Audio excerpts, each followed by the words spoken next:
Hello, everyone, and welcome to the Heritage Foundation's Louis Lehrman Auditorium. I'm Andrew Parks, the the Assistant Director in Lectures and Seminars.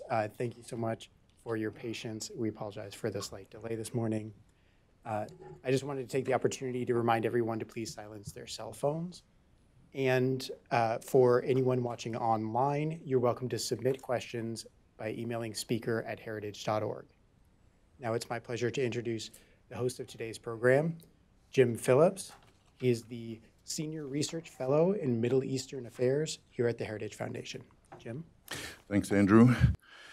We're approaching a key inflection point in the evolving confrontation with Iran. And yesterday, the Trump administration reactivated nuclear sanctions that it had initially reimposed last May.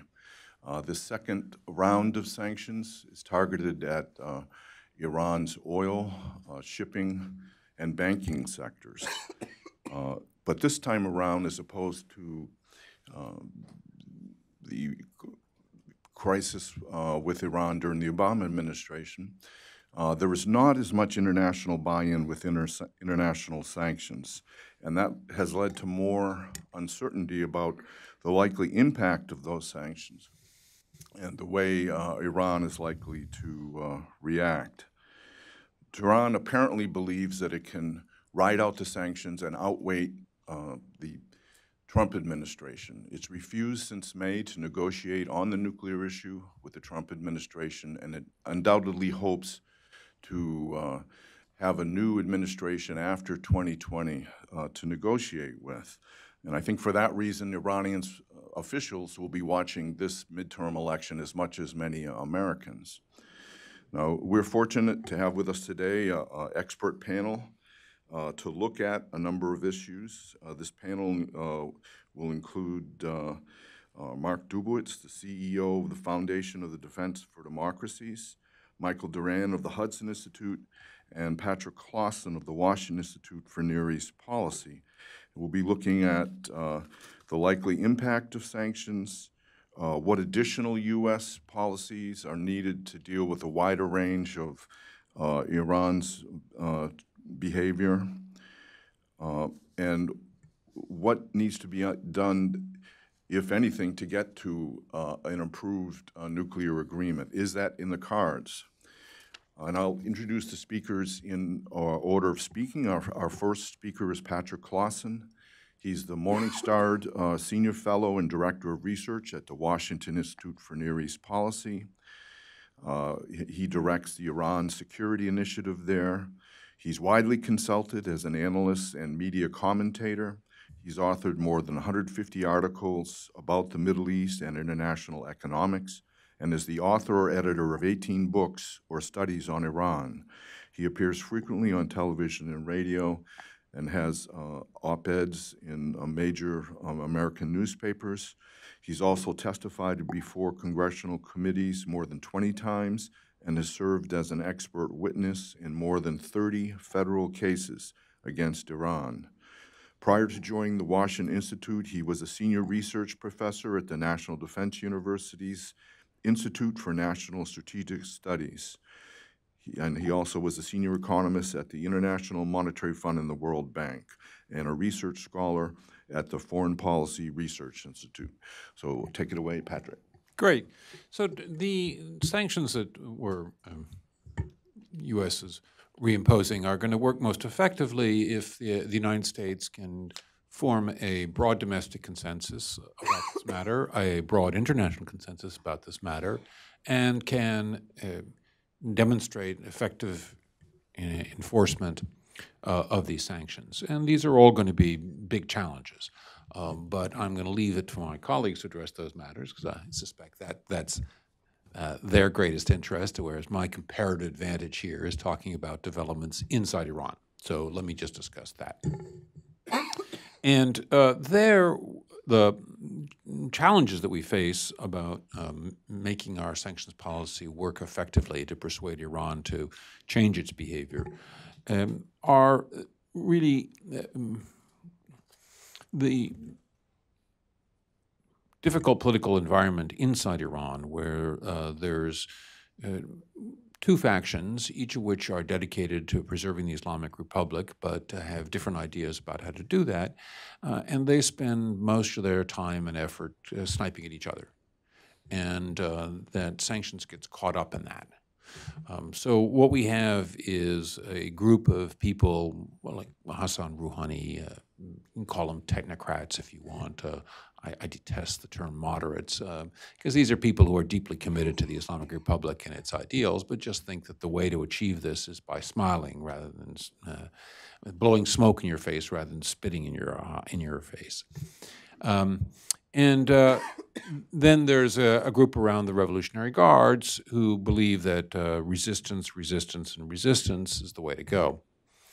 Now, right now, the latter camp, the Revolutionary Guards, are really quite delighted by the country's economic problems. And ever since the Iranian rial started to crash in March, they have mobilized their media and speeches by their leaders to contrast the successes that Iran has been having in the regional policy, which they run, in places like Syria and Yemen, with the failures of the economic policy for which the Rouhani team has taken responsibility.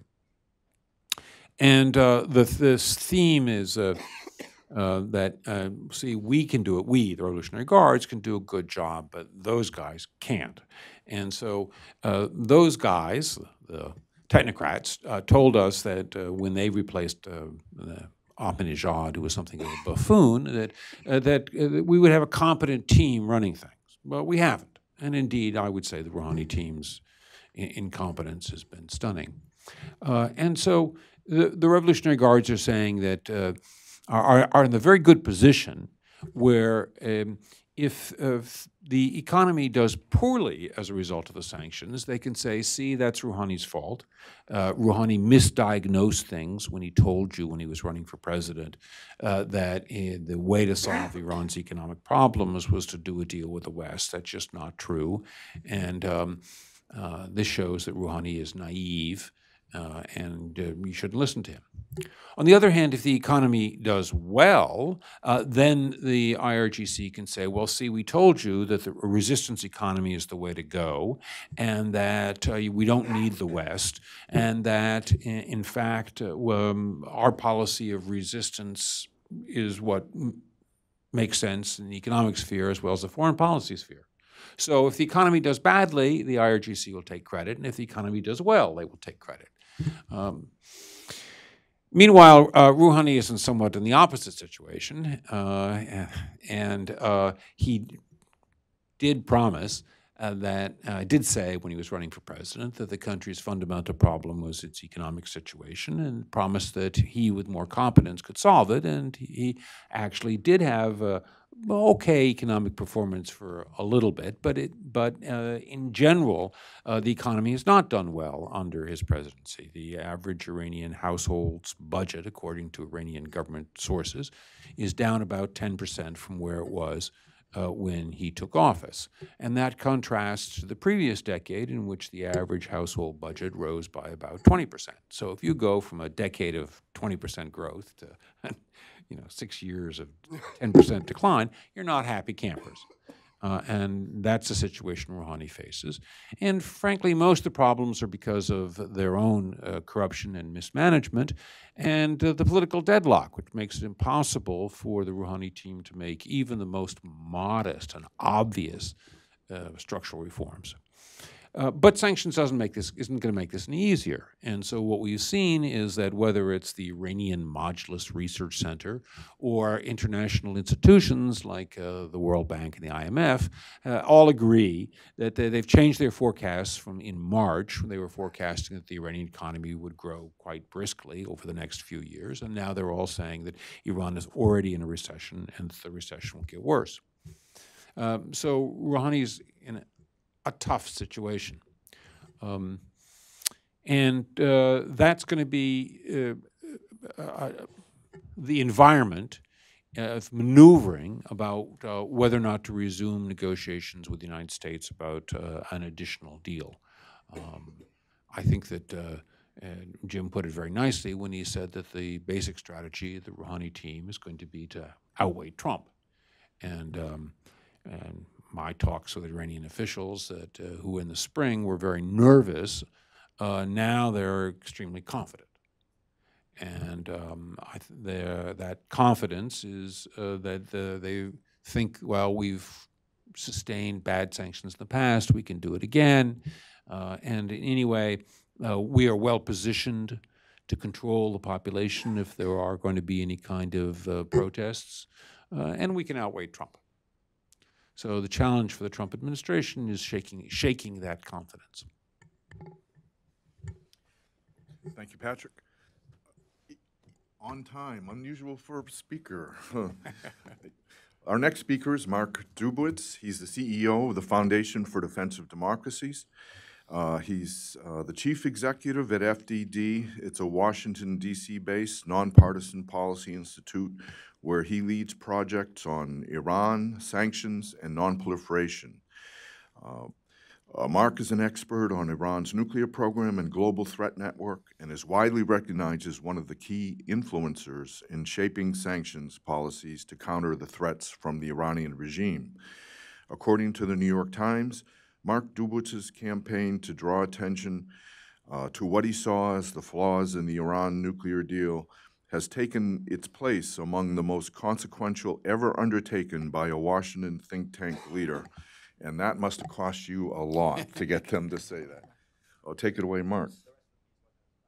All right, Jim, thank you so much, and great to be here with Patrick and with Mike. So I want to actually begin, because today is Election Day, talking about the challenge, Jim, that you raised, which is there the possibility of a bipartisan Iran policy, and what does the Iran policy look like potentially if the Iranians are right and they can wait out Trump and there's a new president in the White House in 2021. I want to begin there because I think it's important for us to acknowledge that the Iran issue, in some respects, has become very partisan and polarizing, but in other respects has a deep bipartisan foundation to it. And the foundation to it is the concern that both Democrats and Republicans have about Iran's non-nuclear malign behavior. Its support for terrorism, its missile program, its human rights abuses, its support for Bashar Assad's slaughter in Syria, and its destabilizing activities both in the Middle East and around the world. That's where a new president will begin, facing an Islamic Republic that continues its aggressive and malign and destructive behavior, and a sanctions structure that, again, will be predicated on all of this malign behavior and will be very difficult to suspend or lift as a result. The other reality that this president will face in 2021 is that a number of the restrictions that are in the JCPOA will be coming to a head. So in 2021, the arms embargo that's in the UN Security Council Resolution 2231 that essentially embeds the JCPOA internationally, that arms embargo will be sunsetting, and Iran will be able to engage in almost unlimited purchases of weaponry from countries around the world. In 2024, the restrictions on Iran's missile program, the UN missile embargo, will sunset. And again, Iran will be able to procure parts and components for its missile program from countries around the world with at least not facing UN restrictions. The IRGC restrictions that are both in the UN Security Council resolution as well as a number of European-related IRGC restrictions are going to sunset. And then in 2024 as well, Iran will be able to start to semi-industrialize its advanced centrifuges. So these are the more powerful IR-6s and 8s that Iran will start to be able to install in its enrichment facilities. Of course, more powerful machines enrich uranium more efficiently.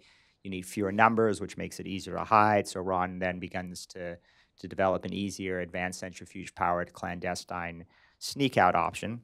And then in 2026, so just in that president's second term, early in their second term, many of the restrictions go away because that's the 10-year mark of the JCPOA, right? Which we date from implementation day in January 2016. So that's a number of very important restrictions on Iran's nuclear, missile, military, and IRGC activities that will come off in the first term of that new president or early in the second term. So the political and national security reality is whoever is in the White House in January 2021 is going to be facing the necessity of combating Iran's destructive activities and putting in place an Iran policy that's going to deal with the reality of these flaws of the JCPOA, where these key restrictions start to go. And at that point, it's not 10 years away, it's a few years away.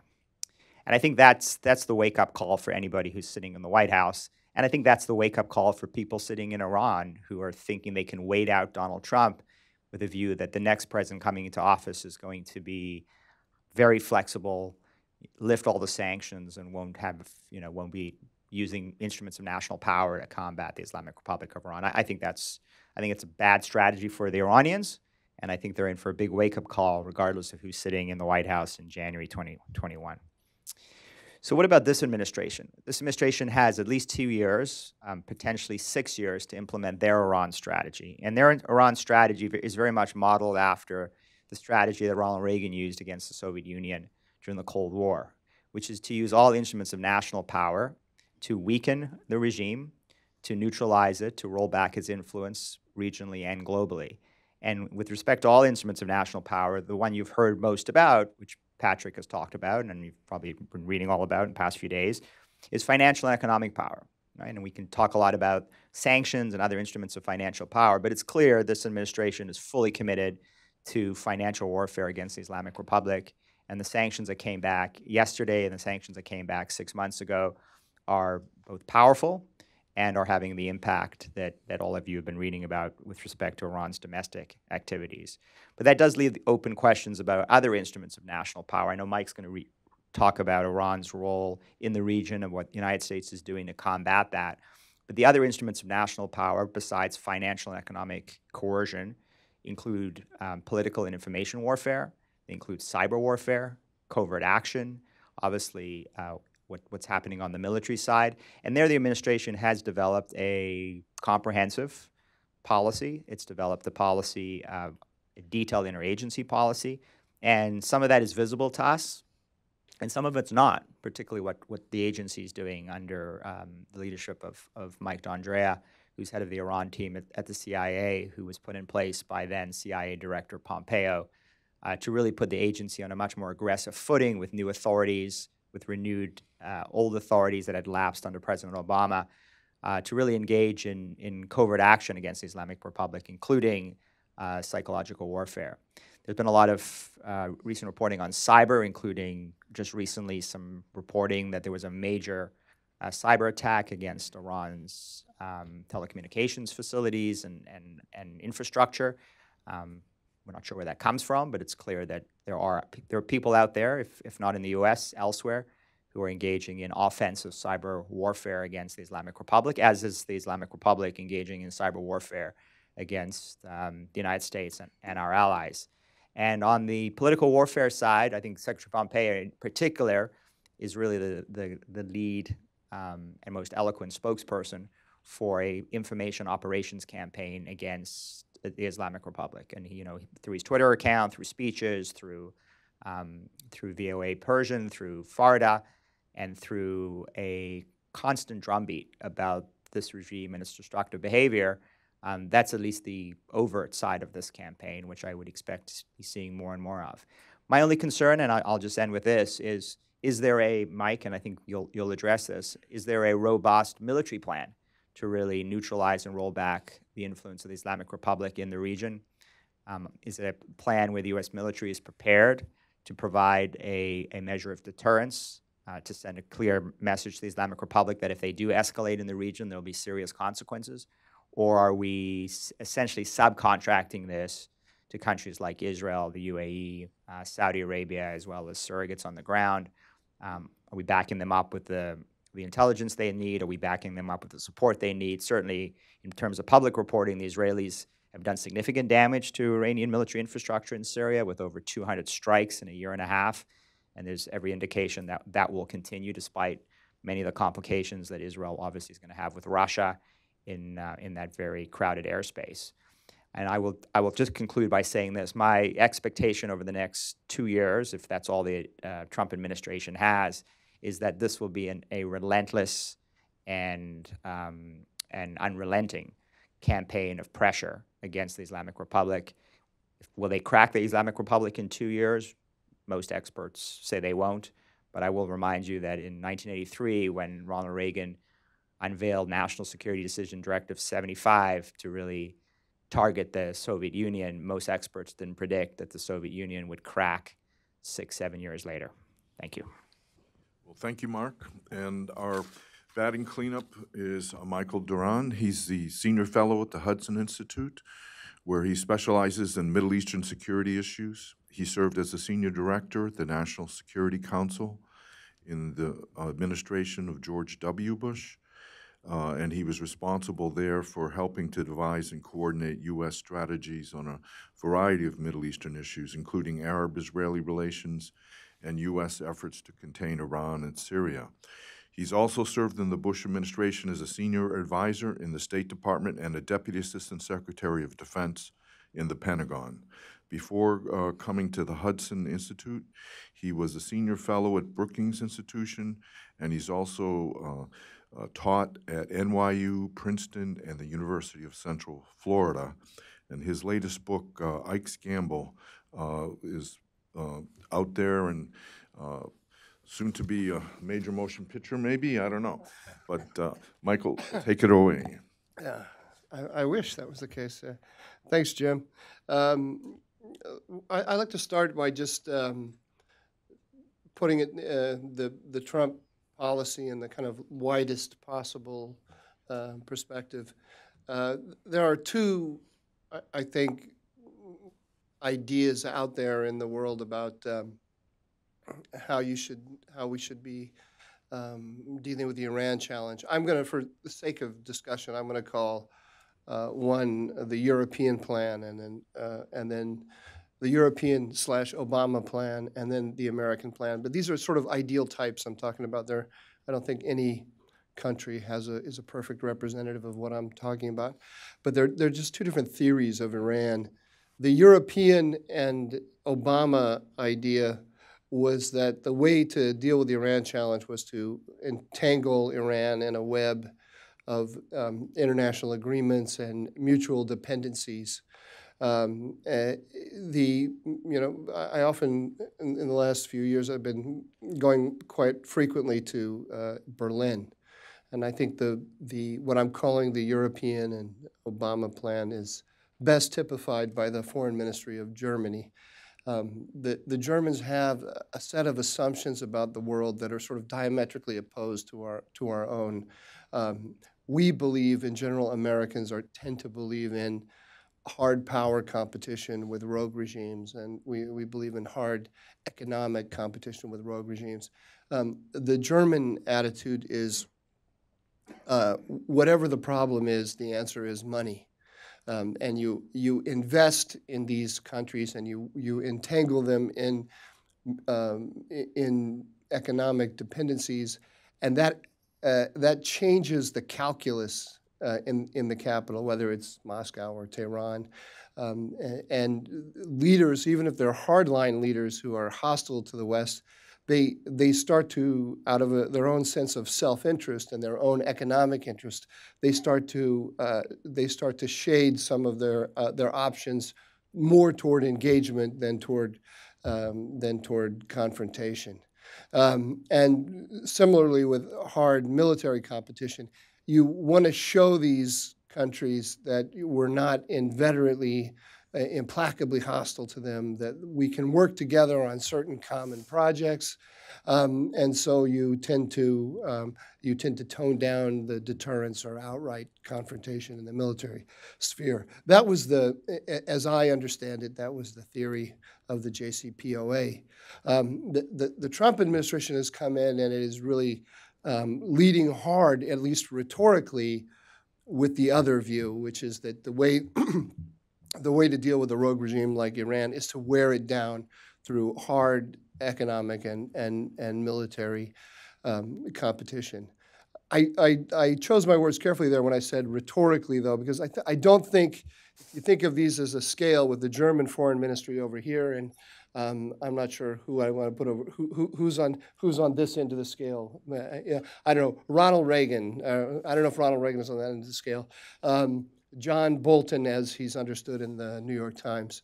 The administration, I don't think it's way over to the right. It's more toward the center, moving toward the right, and I'll explain what I mean. But Mark already kind of foreshadowed what I was going to say when he asked the question: Is there a military component to this strategy?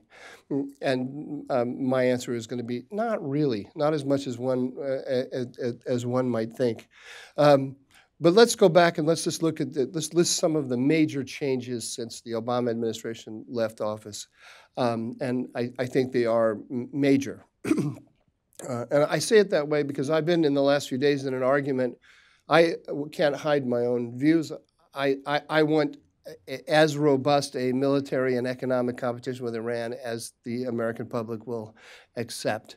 And I have been in an argument in the last few days with my friends who share that view, who are actually, I don't think we're seeing a lot of this in the press, but they're in mourning. The waivers that the administration gave to the 6 countries to import Iranian oil, and some of the waivers about civil nuclear cooperation with Iran has led them to believe that the Trump administration has completely capitulated.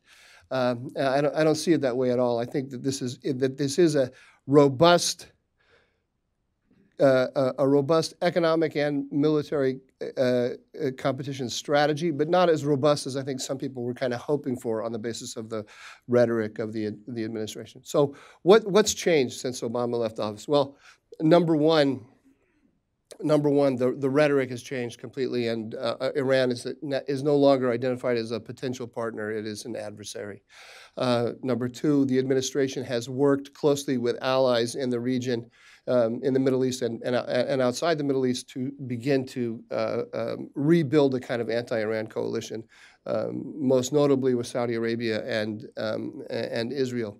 And as Mark noted, that's not just that has diplomatic implications, but it also has military implications as well, particularly with a country like Israel, which has significant military capabilities, which it's using in Syria against the Iranians.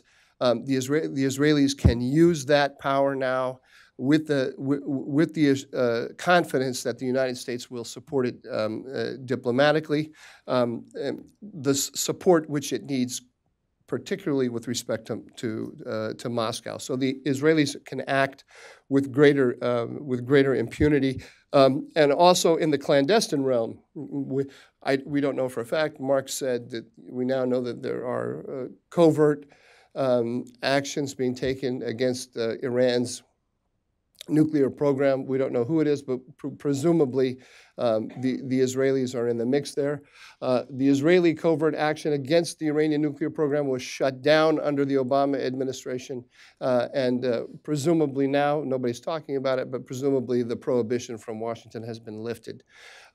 Then thirdly, our military posture in the region has changed.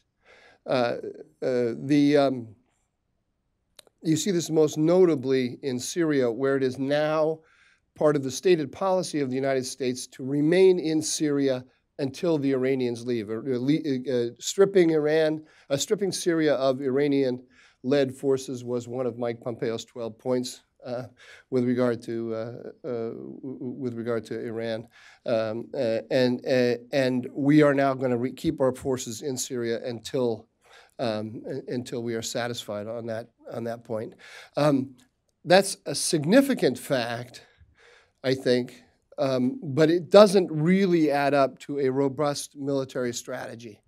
It's striking to me that both Israel and the United States now, in terms of their rhetoric, say that it is the goal of their policy to ensure that Syria does not become an Iranian base, and that the Assad regime isn't simply an Arab face to Iranian power.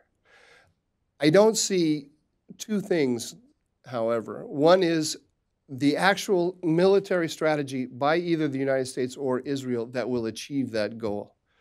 The Israelis are taking significant action to cause the Iranians pain in Syria.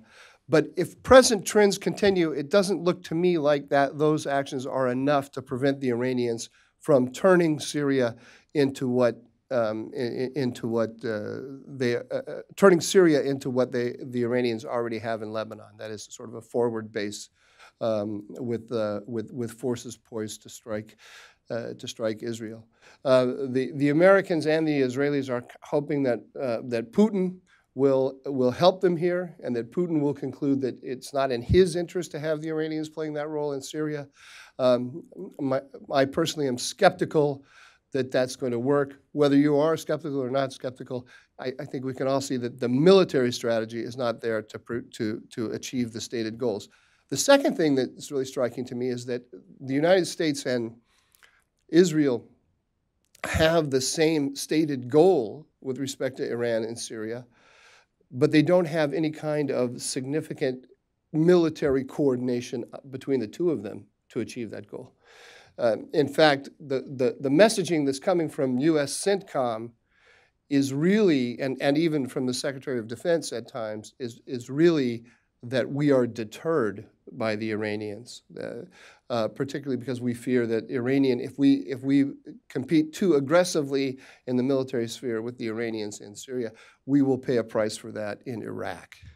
And so we're not seeing, although we and the Israelis are saying that we want exactly the same thing, and we are cooperating to achieve it, I don't see that cooperation in the military sphere, at least not to the level that one might expect given the otherwise level of agreement. Then, of course, finally, with respect to how things have changed, we can see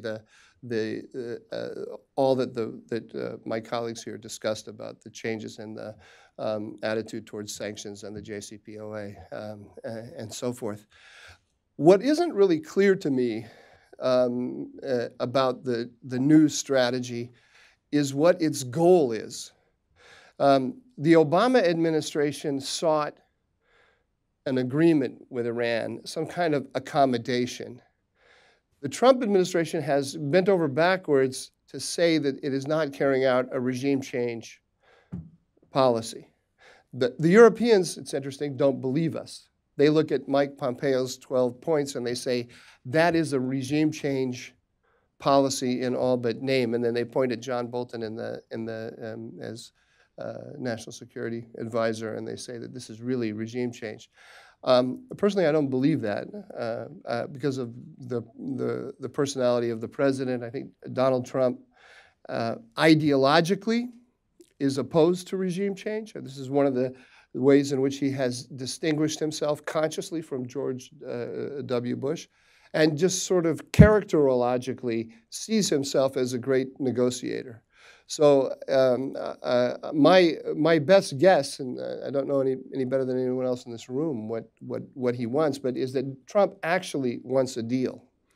And what we'll never know is, because he'll keep it in his head, is what's the deal that he would accept with the Iranians. But the fact that he wants a deal, in my mind, also moves it, if we go back to the spectrum between the Germans and the American hardest of hardliners, it moves it it moves our policy in the direction of the Germans. Although I think we're definitely in the hardline sphere here of the spectrum. But I'm not as confident as Mark that this means that in the next 24 to 27 months we're going to win.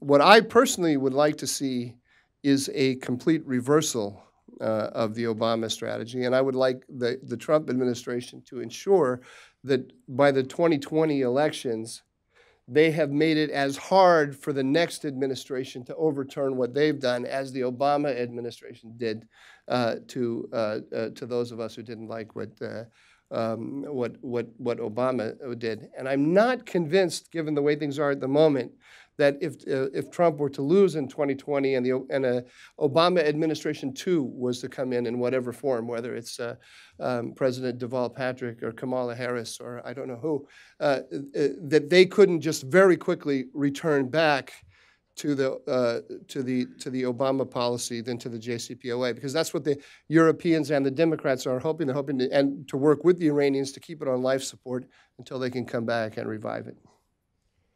Well, thanks, Mike. And we're going to open it up to questions. And to give the interns time to get around, I'm going to ask the first question, and that would be to basically everybody on the panel, is that if you were in the place of,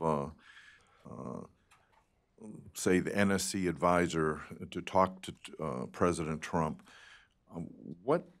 and you could only emphasize one or 2 points, what would be the major takeaway that you would leave with the president on how to increase the economic or geopolitical pressure on Iran? I mean, we've talked about reimposing past sanctions, but there's a lot of other new sanctions that the administration has hinted about. Broaden the base of support for these sanctions. So, for instance, the administration in its actions yesterday actually did not call these reimposition of nuclear sanctions. Almost all of the sanctions which were imposed were done for counterterrorism reasons. Some were done for human rights reasons. And that offers a broader basis for getting support from Democrats here in the United States, and a broader basis for getting support for Europeans, especially since the Iranians are stupid enough to be carrying out terrorist actions in Europe. So to the extent to which you can remind Democrats and Europeans that we share, all of us, a common objection to Iran's behaviors and supporting terrorism and destabilizing the region, you are more likely to form the kind of consensus about sanctions which is going to outlast this first Trump administration. And that is what is going to most persuade the Iranians that got to come back to the negotiating table if they think that these sanctions are going to be around for a long time. So my advice, Mr. President, is frame what you're doing in terms that are going to get the maximum degree of support from Democrats and from Europeans.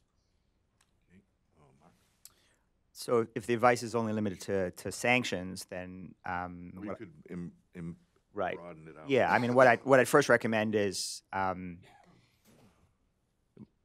be much more aggressive in going after the regime on human rights grounds. So yesterday's designations, there were 700 designations, 300 new ones. I counted only 2 human rights designations, and I think that there's a lot of opportunity for this administration to go after Iran's leadership, to go after the brutal repression, the corruption. Our FDD just put out a report on Iran's so-called dirty dozen, the 12 most abusive Iranian officials with respect to human rights. On corruption, I was pleased to see that they designated the Supreme Leader's $95 billion corporate conglomerate, the execution of Imam Khomeini's order. But that's only the beginning. There are a number of them: Mostaza Foundation, the Astan Quds Foundation. I mean, there's a lot of foundations that the Supreme Leader controls that have been valued by experts at over $200–300 billion. So I'd go after the corruption and go after these kind of hedge funds and foundations and corporate conglomerates. And then my general advice to the president, and I think this builds off Mike's comment, is just be careful. I mean, Zarif is just itching to get you back in the room for a negotiation, despite the interviews that he's giving, that they won't negotiate with the Trump administration until the U.S. is back in the JCPOA. I don't believe that. I think both Zarif and Rouhani can't wait to get back into the room. And the president's got to be very, very careful, because the Iranians have been trapping American leaders in negotiations for years. And I can see them using those negotiations to significantly undermine this maximum pressure campaign. And I think the worst thing that could happen is to have Donald Trump with a lame duck president like Hassan Rouhani at some summit in Baku, Azerbaijan, discussing some comprehensive deal, because I think he'll potentially get rolled. Mike? If I just a couple of words about what Mark just said, I too would expect them to want to get into negotiations, if only as a tactic to string the administration along, not necessarily to reach a deal, but just to wait out the administration and forestall any sort of harder policies by the U.S. The issue that I would like to see greater attention given to is the military competition, and in particular, I would like to see the United States define defeating the Hezbollah model as a goal of American strategy. We say we want to challenge Iran's malign influence as a kind of common refrain that you hear. The malign influence is built on the Hezbollah model, on using proxy militias in neighboring countries to hold the governments of those countries hostage, or to take over those, to take over those countries. Iran has perfected through its experience with Hezbollah this model. It's now building on it in Iraq, in Syria, in Yemen, and it's now brought ballistic missiles into the equation. And we have never focused on this issue. It's perfectly within our capability to come up with answers to everything that Iran is doing. We're far more powerful than it is. But we never define it in those terms. And amazing things happen with no response from us. And just one example, ballistic missiles in Yemen that can hit Riyadh. Saudi Arabia is our ally. Iran escalated in Yemen and put missiles in place that can threaten our ally. And what price did we make Iran pay for that behavior? And Yemen is particularly egregious because it's not like, in the case of Iraq, a neighboring country, Iran, can say we have vital interest here and so on. Iran has not historically been active in Yemen, and yet it chose to escalate there. And we did nothing, virtually nothing in response. I'd call that superpower malpractice.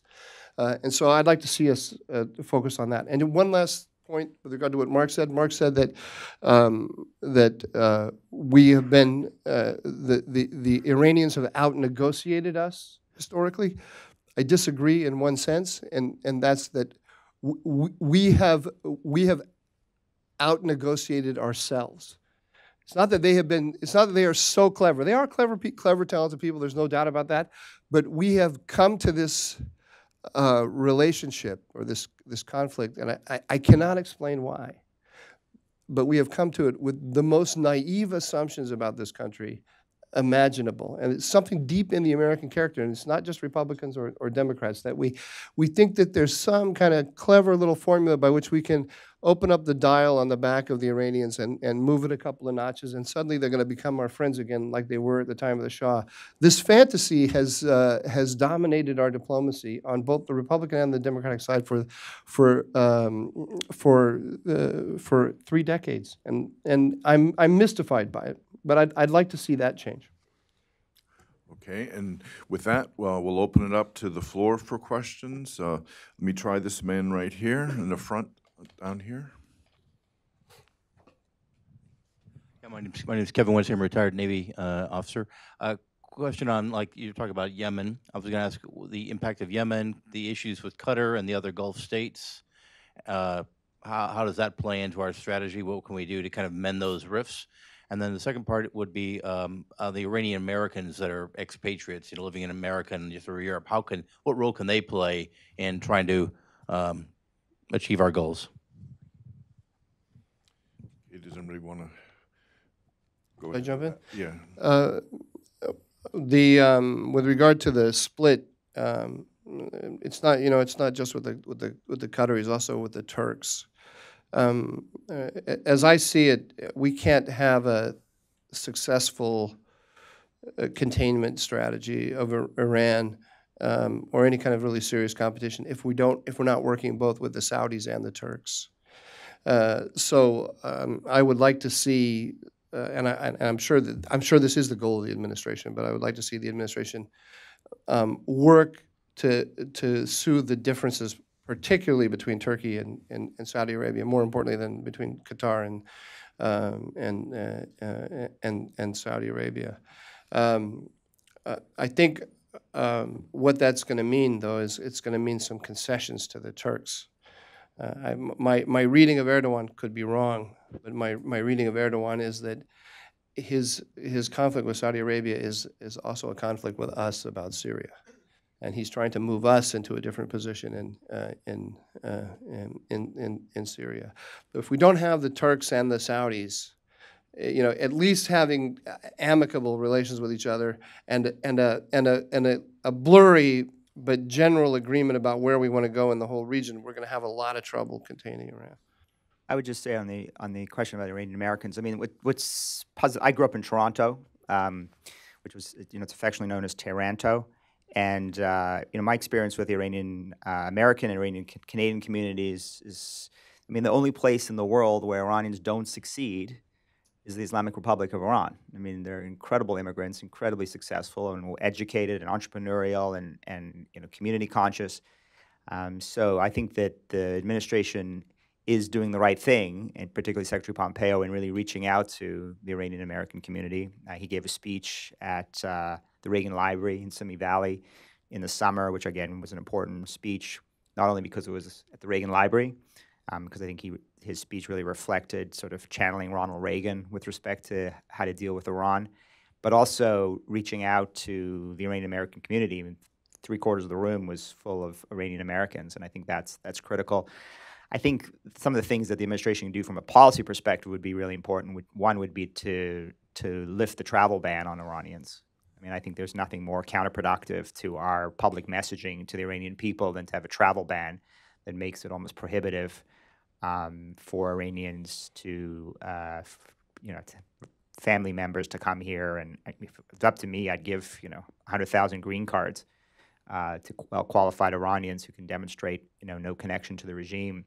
Again, that would be a critical move. And also in terms of, opposition groups that we do support, the administration has to be very careful in, who they're supporting. I think they should be supporting more opposition groups. I think they should be doing more on the covert side, but they also have to be very careful about how that plays inside Iran.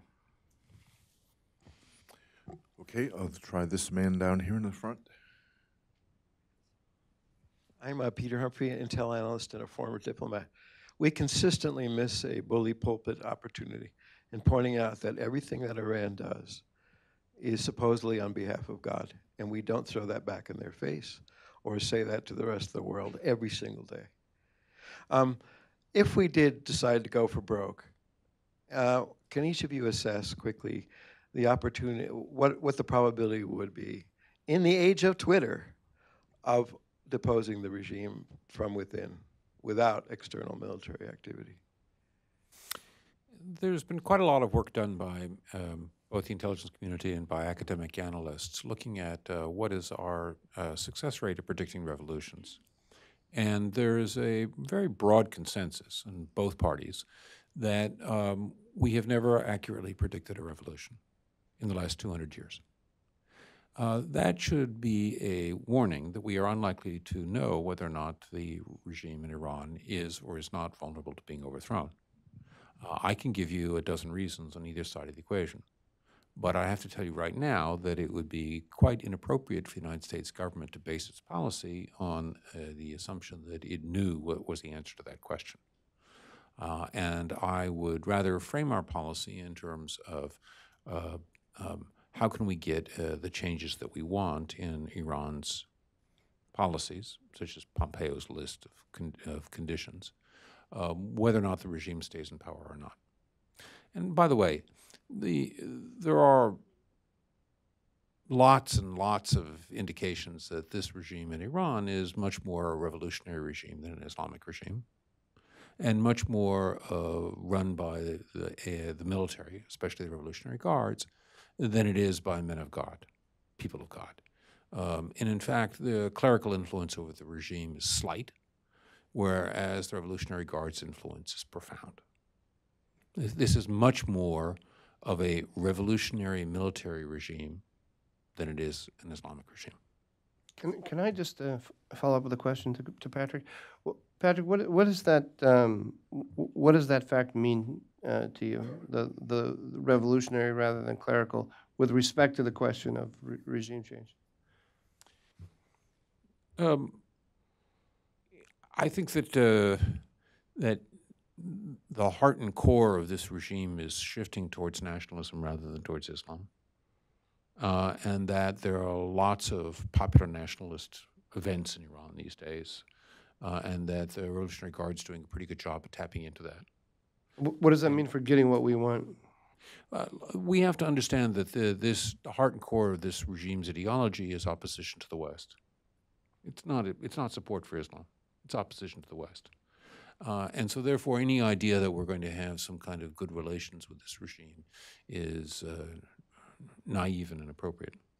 But I would say this. I think it's a positive development that this regime is transforming from a clerical dictatorship to a military dictatorship. And I think it's important because it no longer has legitimacy of an Islamic government, of an Islamic revolution to try and attract the support of millions of its co-religionists in the Middle East. I mean, if it becomes just another brutal Middle Eastern, group of autocratic thugs, those governments in the Middle East haven't done very well. Now, does that suggest that it's going to survive for decades? Perhaps. I mean, I think Patrick's exactly right. We have no idea how long this regime will last, but it certainly has an ideology that is today's bankrupt. And I think we could do more of what Secretary Pompeo did at his speech at the Reagan Library, which is sort of quote Ronald Reagan and channel, his Westminster speech, where Reagan said early in his presidency, it is inevitable that Marxism, Leninism, and the Soviet Union will end up on the ash heap of history, along with other tyrannies. Reagan didn't have an explicit Soviet regime change policy.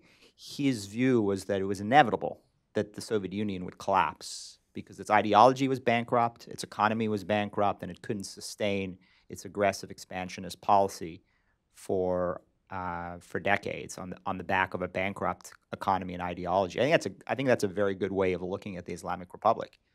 And for those of us in Washington who ultimately believe that the only answer to this question, really, in the long term, is a change in government, a peaceful change in government where Iranians have the opportunity to vote and to have their future advanced and respected by their government, we should be advancing that theory of the case, that it's not regime change, but that it is inevitable that this regime is going to end up on that same dust heap of history.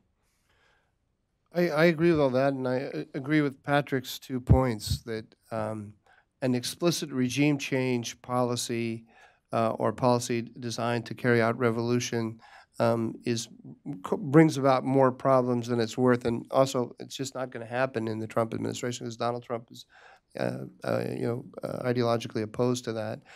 It also alienates our allies, and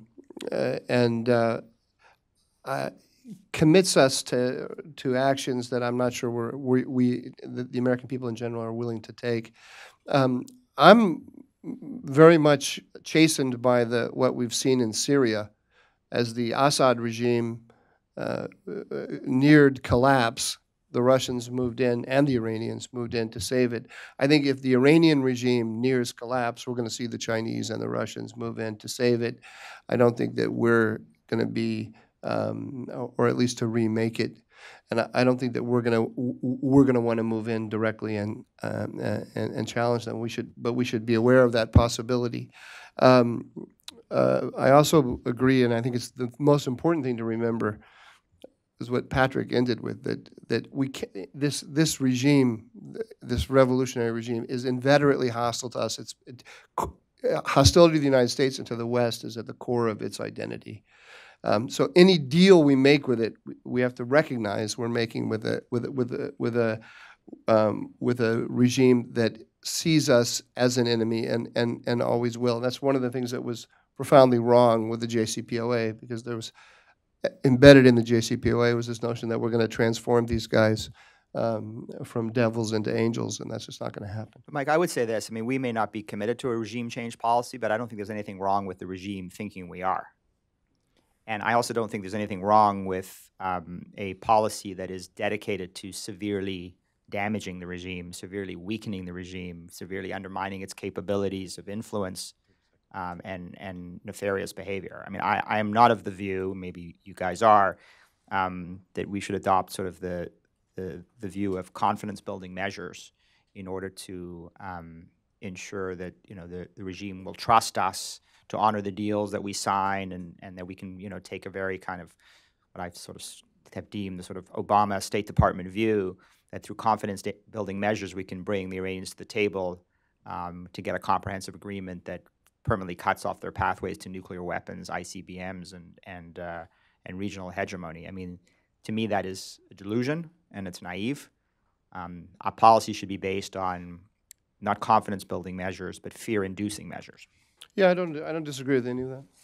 Khamenei has spent 20 years warning that the United States plans to overthrow the Islamic Republic through a velvet revolution, through a soft overthrow, through cultural invasion. And he has often said that Hollywood is much more dangerous than Washington, and that the real danger of regime change comes really from Western culture and not from the actions of the United States government. So this is a man who is deeply convinced that people-to-people exchanges and those kinds of measures are part of the plan of Washington to overthrow the regime. So for him, when you see Michelle Obama up there giving the Academy Award to Argo, this is an example of how Washington and Hollywood work hand in hand to bring about the overthrow of the Islamic Republic.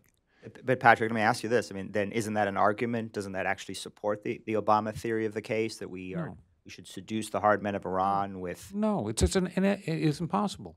Look, he really thinks that everything that we're doing to seduce them is part of an effort to overthrow them. And so he is convinced that the things which we see as benign measures to create confidence, he sees as part of our plan to overthrow him. And so he is convinced that people who are trying to promote more exchanges, more students, and the like, that their real effort is to overthrow the Islamic Republic. So whereas we see this as all benign kinds of things that you should do to build confidence, he sees this as the mortal threat to the Islamic Republic. The disturbing thing for me is that he sees Hollywood as pernicious as I do. Yeah, that's a little bit disturbing. Okay. Any other questions out here? We have room for one more. Well, that just gives me a chance to also throw in my 2 cents. I remember Ayatollah Khomeini saying that he feared U.S. universities more than the Marines because of the values they taught, and that was one of the reasons why Hezbollah targeted so many professors at American University in Beirut to use as hostages, is that they really do see those as transmission belts for values that are going to bring down this totalitarian Islamist regime. Well, at that point, let me just wind up the panel and thank you all for coming, and join me in giving our speakers a very big hand.